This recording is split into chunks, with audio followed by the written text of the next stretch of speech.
Hello, welcome to EPG Pathshala. This module on civil society is a part of the course on community organization. I am P.K. Shah Jahan, Professor and Chairperson for the Center for Community Organization and Development Practice at the School of Social Work, Tata Institute of Social Sciences. In this module, we are going to look at the concept of civil society. Civil society is a term which has been greatly debated, discussed globally. The relevance of civil society has become all the more relevant in terms of people's ability to demand and in a collective demand with the state as well as other institutions and structures. Civil society plays a significant role. So this module will be looking at how do we understand the concepts of civil society in the national as well as global scenario. We'll also be understanding how civil society is conceived as well as contested in the debates on governance, discussion on state and its role and development dispensation. In the process of this discussion and debate, we will try and see what forms of civil society exist in Indian national context as well as globally, which makes it possible for the people to negotiate their needs and requirements with the state, with the market. So civil society exists at the juncture of the connection between state, civil society and the market. So the civil society form an integral part of that understanding of this interconnection between these three aspects. Now, what is our general understanding of civil society? Generally, civil society is always connected with democracy. When there is no democracy, we don't talk about civil society at all. So in a way, we are saying that civil society is an entity which is mediated by democratic institutions, democratic structures of governance within the state structures. But it's always outside the state. Civil society is not considered as part of the state. So generally, in general parlance, it is talked about as autonomous institutions or collectives which are outside the bounds of the state. So it could be voluntary organizations, it could be theatre groups, it could be trade unions, it could be other church and caste panchayats, all these kind of institutions and structures which are outside the bounds of the state in terms of its daily functioning is considered as, is generally understood as civil society. Now, in order to get a little bit of clear understanding of this, I would like to look at one definition which talks about civil society as civil society refers to that autonomous public space between the family or the household and the state, excluding the market, where citizens voluntarily associate with each other in promoting what are considered as general interest or at least such shared interest of all. So what is coming out from this definition is that it is outside the family and household, it is outside the state, and also it's outside the market. Here we are bringing market as well, where the citizens voluntarily come together and form themselves as a collective to bring a collective sense so as to probably work around several issues the community is facing. So quite often in this discussion, what we are seeing is that civil societies are synonymously referred to as non-governmental organizations, the so to say NGO sector. But I think that's not giving us a full picture of what civil society is all about. So non-governmental agencies becoming the hallmark of civil society and thereby hallmark of democracy is a problematic proposition. But we consider non-governmental sector as a very important component of civil society, because that's independent of the state, that's independent of the market in one sense in its daily functioning, that's independent of the family as well. So you have certain institutions which are outside the bounds of state, outside the bounds of family, outside the bounds of market. All those formations for us at this point in time, we consider those are civil society. So what are the problematics of it? We will discuss this as we move ahead. So what has happened in the process of decreasing welfarism of the state is that state has pushed several of its functions, be it welfare, be it education, health, whatever. Some of these things have been taken over by the non-governmental sector, so to say the civil society sector. So some of the critics of civil society argue that existence of civil society or the debates of civil society or the relevance of civil society has in a way facilitated the retreat of the state from the public arena, which is probably people who are critics of neoliberal ideas talk about this as a process of facilitating retreat of the state from public arena. What we are trying to talk about is that the state functions of welfare is large amount of state functions of welfare is being taken by probably the civil society, and some are going into the profit-driven market forces as well. Say for example, I could give you the example of health insurance. You know, health insurance is considered as something which is a panacea for health concerns of people. So you take an insurance, so the market takes care of it and you get the benefit of it, and state doesn't have any role to play in this. So this way of, you know, taking away the role of the state and giving it to the either to the state, either to the, you know, civil society or to the market is something which is happening in the process of what we call it as globalization or neoliberal ideas of state and development and things like that. So what happens is, in this situation, the state, the civil society provides some, you know, some kind of an arena for resistance, which a resistance to the state, a resistance to the market. When there is a mining happening in a place, people come together and resist because it takes away the livelihoods and land and livelihoods. So it is being talked about as civil society response to it.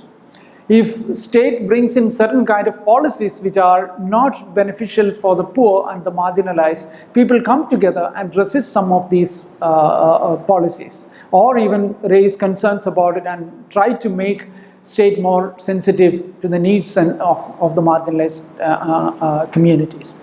So civil society has a significant role to play in how do we locate people's concerns within a system where state is retreating from several of its welfare functions or offloading some of those welfare functions to private sector, including the market. So now the question comes in, when we are talking about civil society, we talk about, you know, institutions and structures and collectives outside the bounds of the family, state and the market. But then the question comes in whether all forms of collectives are civil society or not.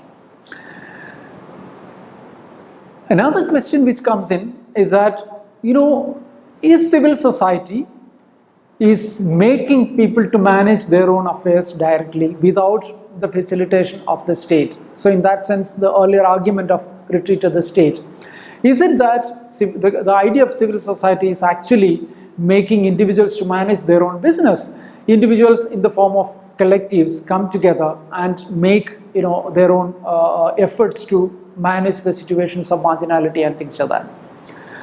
Finally, is it retreat of the state as a provider of equal rights to all citizens? Is that a concern? Like, is it a retreat of the state as a provider of equal rights to all citizens when we were talking about citizenship rights where state is supposed to provide this? So there are several questions of this sort which we need to probably grapple with in understanding civil society. However, the idea of civil society has become much more prominent in current days. I think we need to go back a little bit in the history to understand how this idea of civil society started coming in.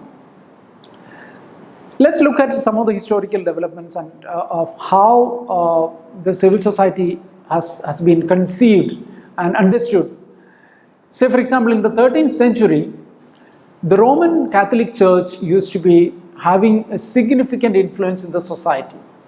So when church is so much influential, there were also sections of the society who were trying to resist probably the power which is being exerted by the Catholic Church on the people in the European context. So in that kind of a context, civil society is considered as zones which are outside the papal influence. The society or sections of the society which is outside the bounds of the influence of the church. So it allowed some kind of an alternative pattern of social life and governance. It's not necessary that the state, or in that sense, in the context of the 13th century discussions, the church plays all social and developmental and governance related issues of the society. So civil society in those kind of contexts considered as something which is an alternative pattern of social life. When we move further, the 17th century, Thomas Hobbes and John Locke actually heralded the discussion on civil society. They brought in two important concepts. One is the law and governance. Presence of law and governance converts a collective body into a political society. The idea is that when you do not have a law or a rule of law or a governance structure, the collective body doesn't mean anything. So you need to have certain laws and governance which will govern the collective body or convert that collective body into a political society or a civil society. So that's existence of law and governance is an extremely important aspect of the state functioning and thereby the functioning of the civil society as well. The second aspect both Thomas Hobbes and John Locke is talking about is the primacy of rights. At the end of the day, what is important is not existence of a rule of law, whether the rights of people are protected or not. In order to protect the rights of people, you are essentially talking about formation of collectives and within the bounds of the law, obviously, and they try to negotiate for the rights of the people. If the rights are violated, and civil society can play a significant role, and this is probably guaranteed by the law. Now, again, this idea by Thomas Hobbes, in Thomas Hobbes' conceptualization, the state is known as having a common power. The state having a common power, which is known as Leviathan. This Leviathan has a common power over the people. The state of nature and the sovereignty of the state is something which is very, very important to understand this. There is a vertical relationship exists between the Leviathan and the people. Vertical relationship between the state and the people, and that's what is the common power in Thomas Hobbes' idea of governance and role of the state.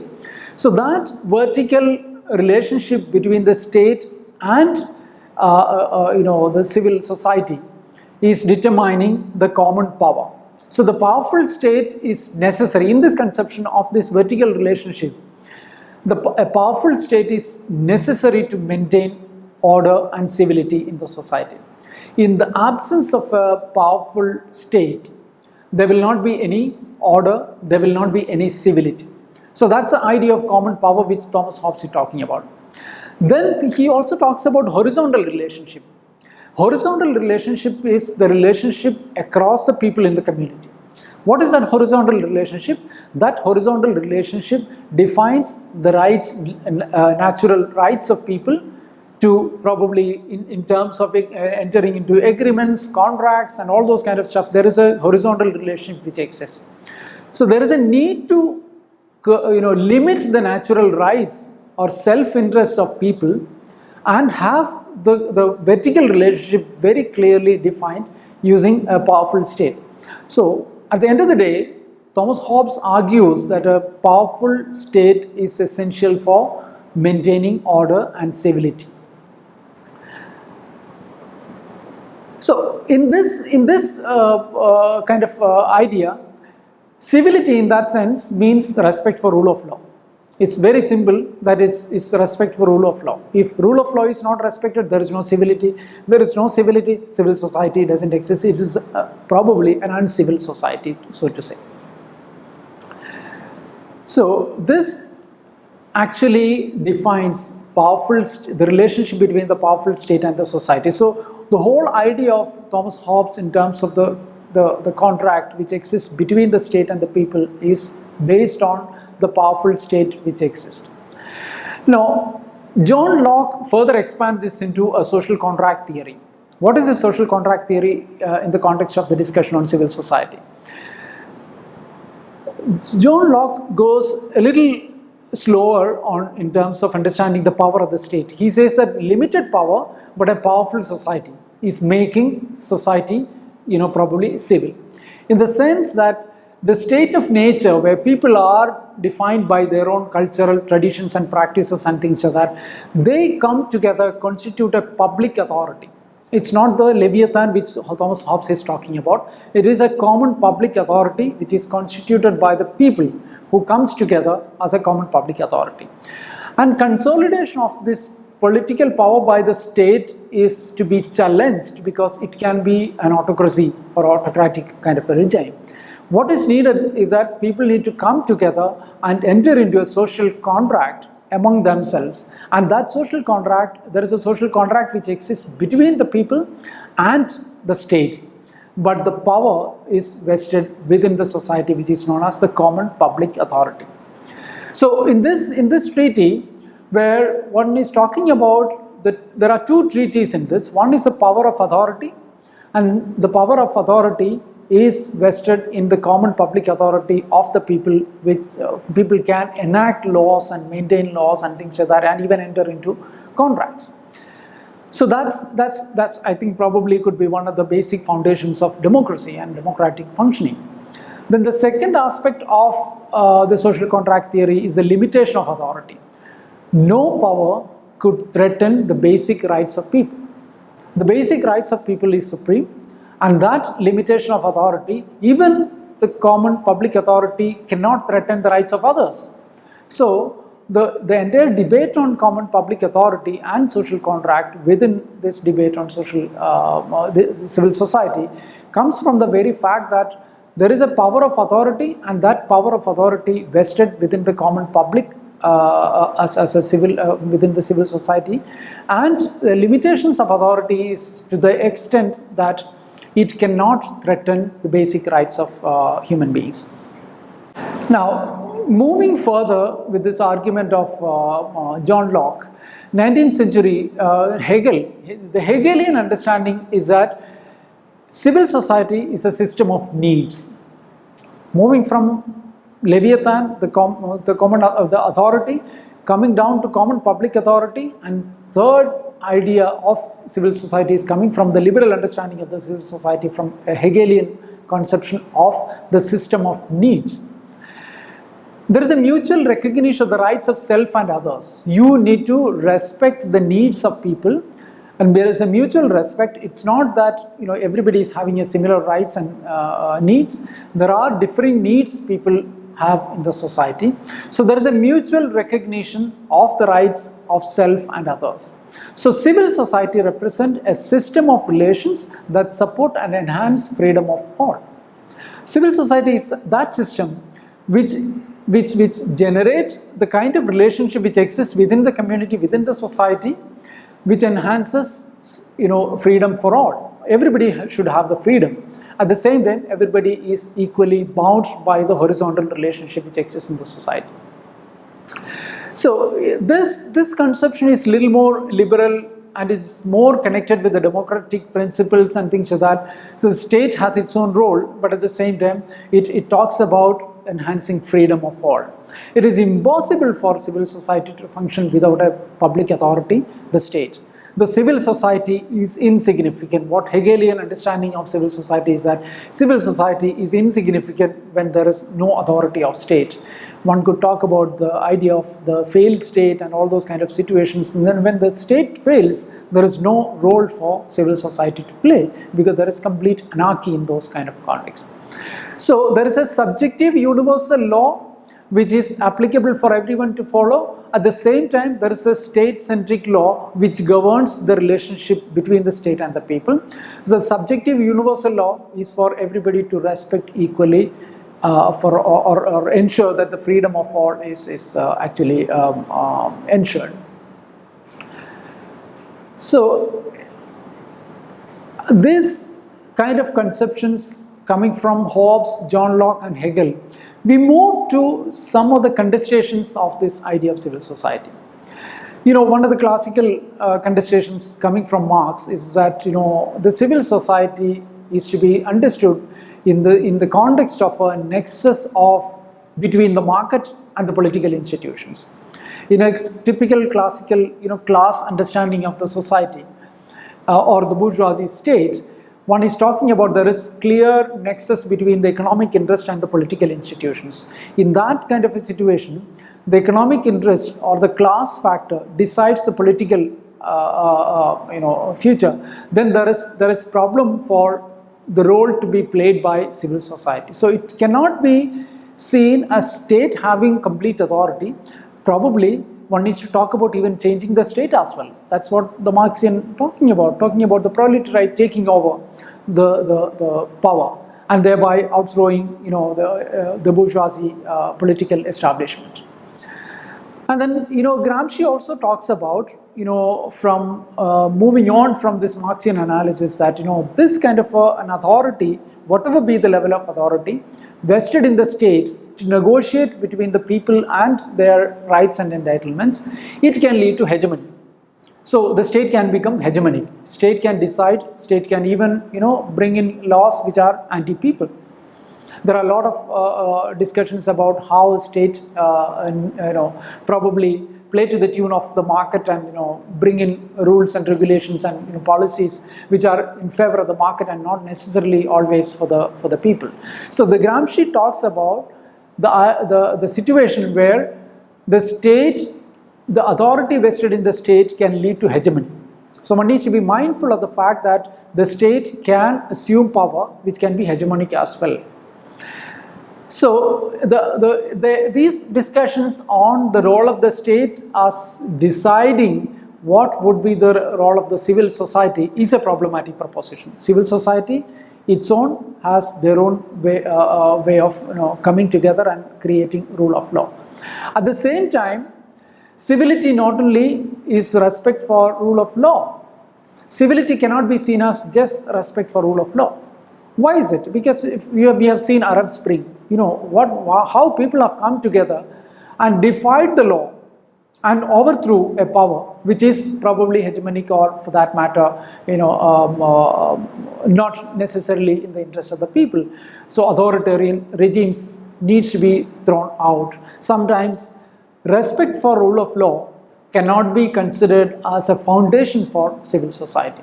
So civil society sometimes, or civility in that sense, in broader sense, need not be always be a respect for rule of law. So there could be situations where civil society defies law in the interest of the larger society. These cannot be seen as aberrations, but these are ways of civil society functioning. Now, moving on from this idea, when we come to 20th century, 20th century is also marked by the situation where I talked about the neoliberal policies coming in as influencing many of the governance and state processes.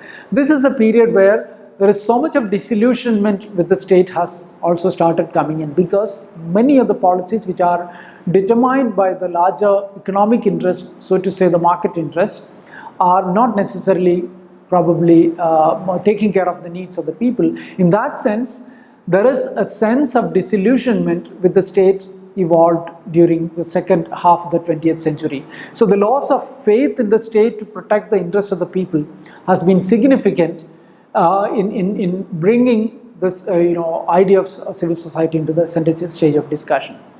So the response to this disillusionment with the state is coming from the Marxian understanding of the relation between economic interest and the political institutions, and also citizen participation democracies. So more citizen participation is required in democracies to function as democratic institutions.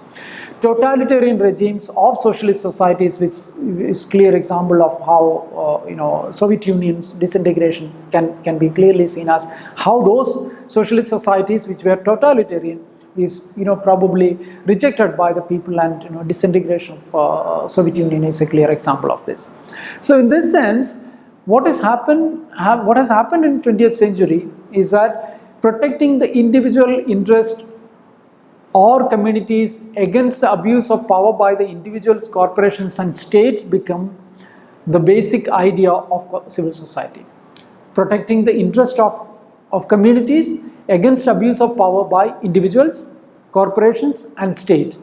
So any individuals, say for example a landlord in a village, probably exploiting the labor class in those communities. It could be a multinational corporation having a unit, or a mining corporation having a mining, or a state having a policy where probably special economic zones are created where people have been thrown out of their life and livelihood situations and all. So these are situations which created a space for civil society to exert their power and probably negotiate with the state for a due share of their rights. So the idea is that civil society stand outside the state. That's pretty clear, that civil society is standing outside the state. It is not part of the state. But in absence of state, in absence of a democratic environment, the civil society also doesn't have any specific role to play, or its existence itself is in a difficult situation. So if you look at the Indian context, in a post-colonial kind of a situation where the colonialism was exerted a power on the people by an external colonial force. So at that time, people were resisting against the colonial powers. So that was a revolution from below. There was a revolution from below which overthrew the colonial, or try to resist the power of the colonial regime. So there was a revolution from below. Now what is happening in the 20th century and beyond is that a revolution from above in very many ways. When I am saying revolution from above, I mean to say the interventionist state, role of the interventionist state. The state engages with the people with revolution. You could talk about probably green revolution or white revolution, all those kind of massive policies which has impacted the life of people is also a revolution from above. So once we came out of this post-colonial kind of a situation, we were talking about revolution from above, which is interventionist state, including various policies such as MG Narega and all. All these could be considered as interventionist states, responses to the needs of people. But what happened is that this interventionist state could not take care of the interest of all weaker sections. So there again comes back the question of having a disillusionment with the state. The disillusionment is such that the interventionist state could not well accommodate the interest of the weaker sections. So in 1960s, we have seen the weakening of traditional agents of the political society, where the decline of Congress party could be seen as one of the significant situation in which the post-Nehru kind of a situation. The Congress party has declined. So there is a traditional agents of the political society, both the political parties and the state, has become weakened, and thereby formation of multiple parties, multiple civil society groups and things like that has created a space for beyond the state, beyond the political parties, to have agency for groups and collectives to work for the interest of the communities and the people. Now, what we are essentially talking about in the civil society debate in the Indian context is that the basis of governance by the state has been determined by profitability, market efficiency and development and national security. So these four pillars defines the basis of governance. In the process of this interventionist state and or strong state kind of an idea, where the profitability, market efficiency, development and national security form the basis of governance, then the parties, the political parties, which at some point in time thought as part of the civil society, became preoccupied with the winning next election. So next election became the target and not necessarily the concerns of people. So the parties, the political parties also moved out of the probably general interest of the people, because their preoccupation of capturing the power in the sense of having a hegemonic role. The political parties might have also played a significant role. So in this context, this is also the state when the state was completely swept in the wave of globalization. So the globalization became probably a much more larger revolution which happened from larger global context. This led to a second revolution from below. What is the second revolution? The second revolution is the mass-based agitations against the globalization process and anti-globalization movements, and even anti-capitalist kind of movements across the globe, particularly in South America and even Asia and different other parts of the world. The revolution from below is also coming from within the national context, not against a kind of a colonial power, but a very, very powerful market power, which is a global market power. So we have seen anti-caste movements, we have seen gender rights movement, we have seen project affected people coming against big development projects. We have also seen LGBT rights, lesbian, gay and bisexual, transsexual communities, LGBT communities rights. These were different mass-based democratic struggles which started coming into as part of this civil society kind of responses. So in the 1970s and 80s also took civil society to a political imagination, like the various merger of ideas of political society and civil society came together.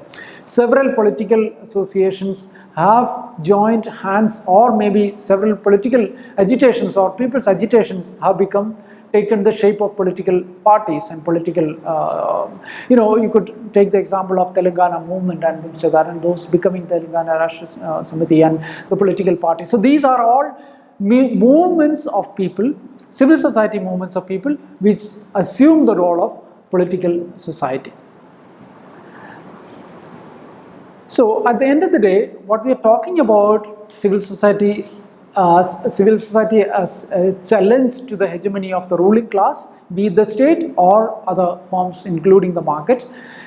Civil society also provided a space for humane governance or democratizing governance or democratizing the state. So civil society could function as a medium where humane governance or a democratizing of governance could be achieved. It also provides resistance to the behemoth state, which implements, which probably even takes certain anti-people policies. So civil society could provide a kind of a resistance to the state's functioning as well. At the end of the day, what we are trying to see is that emancipation, which we consider as a process of coming out of the oppression and things like that, is not possible without a strong civil society. So civil society is extremely important, not only for agitations and movements and protests and all, but also to make sure that the state functions within its bounds in ensuring welfare and development of the people. Now, moving on from this global analysis and also the analysis in the Indian context, where we were talking about the situations which has emerged to make civil society's role, I would like to talk about some of those Indian authors who have talked very clearly about civil society and its role. Rajini Kothari associates civil society with people-centric institutions. So Rajini Kothari formed a civil society activist organization called Lokayan. The idea of Lokayan was to bring civil society movements together at the grassroots. So if we could bring as a platform, Lokayan was a platform to bring civil society movements together at the grassroots level. So he considers civil society as people-centric institutions. The essential central aspect of civil society is the people-centric institution. Now further, Andre Bete also talks about, civil society with individual freedom and social non-discrimination. Civil society provides individual freedom and social non-discrimination. Civil society cannot be a formation which discriminates one against the other.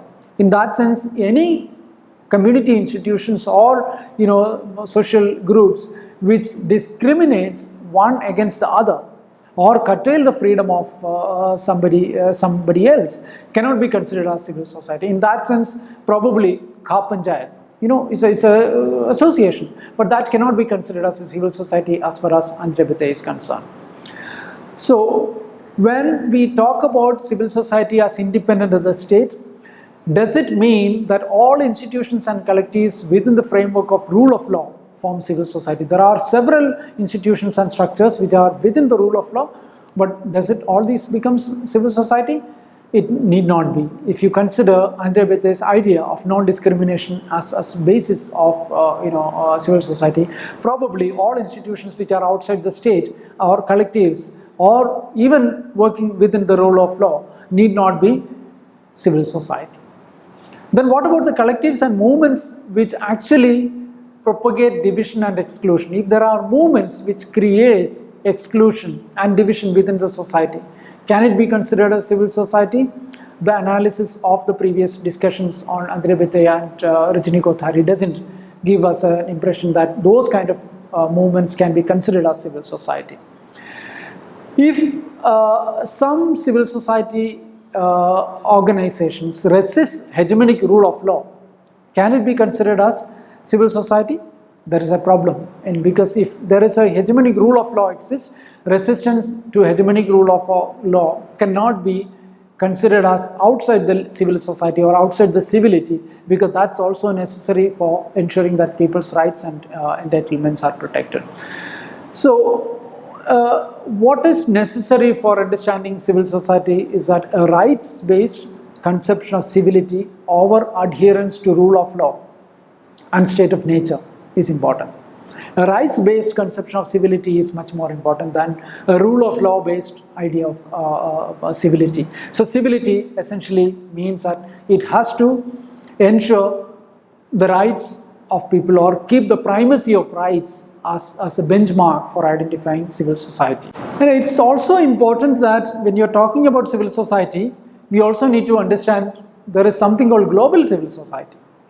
Global civil society came to the picture, it's alongside the process of globalization. The globalization of resistance to power has also gone globalized. So if you look at the 1999 protesters in Seattle or the Greenpeace actions, which is a counterweight to the global capitalism, some of these global protest, or even for that matter, World Social Forum, some of these forums created a sense that civil society is not something which is defined by territorial national states. It can be global. Because global governance if global governance is possible, global governance comes with global power.